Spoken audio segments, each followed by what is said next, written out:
সবাইকে মিষ্টি রাজু রান্নাঘরে স্বাগত। আমাদের আজকের রেসিপি মটন কষা। মটনগুলো প্রথমে ভালো করে ধুয়ে নিয়েছি। 2 চামচ দিয়ে দিলাম আদা, লঙ্কা আর রসুন বাটা। 1 চামচ ধনে গুঁড়ো, জিরে গুঁড়ো দিচ্ছি 2 চামচ। দিয়ে দিলাম স্বাদ মতো লবণ। দিয়ে দিচ্ছি কিছুটা কাশ্মীরি লঙ্কার গুঁড়ো। 500 গ্রাম মাংসের জন্য নিয়ে নিচ্ছি 4 চামচ টক দই। দিয়ে দিচ্ছি 1 চামচ হলুদ। এবার সব ইনগ্রিডিয়েন্টসগুলো ভালো করে ম্যারিনেট করে নিতে হবে। ভালো করে ম্যারিনেট করতে হবে যাতে মাংসের মধ্যে পুরো মশলাটা ঢুকে যায়। ম্যারিনেট করে আমরা রেখে দেবো আধ ঘন্টা থেকে 45 মিনিট। এবার আমরা সামান্য মেখে নেওয়ার পর আমরা দিয়ে দিচ্ছি 2 থেকে 3 টেবিল স্পুন সর্ষের তেল।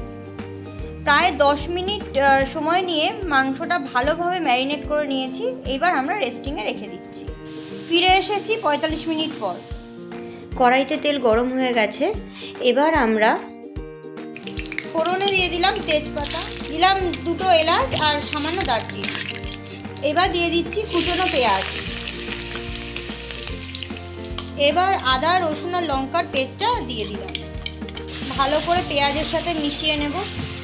এবার ধনে গুঁড়ো দিয়ে দিচ্ছি 1.5 চামচ, জিরের গুঁড়ো দিচ্ছি 2 চামচ,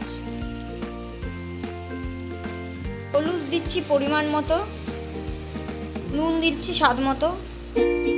এবার মশলাটা ভালো করে মিশিয়ে নেব। দিয়ে দিলাম সামান্য কাশ্মীরি লঙ্কা। মশলাটা একদম লো ফ্লেমে দিয়ে কষাতে হবে।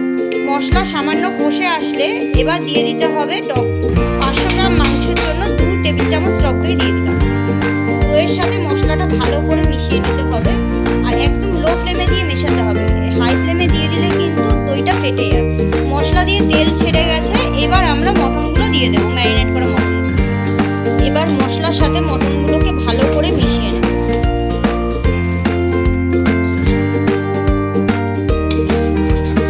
একদম লো ফ্লেমে রেখে এবার মাংসটা ভালো করে কষাতে হবে, মোটামুটি 1 ঘন্টার মতো। ঢাকা দিয়ে দিয়ে রেখে কষাতে হবে।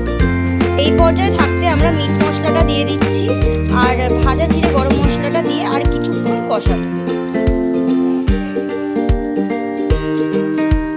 আমাদের মটন কষা অলমোস্ট ডান। তো এবার আমরা নামিয়ে নেব। আমার রান্নাটা ভালো লেগে থাকলে অবশ্যই লাইক, কমেন্ট, শেয়ার এবং সাবস্ক্রাইব করুন।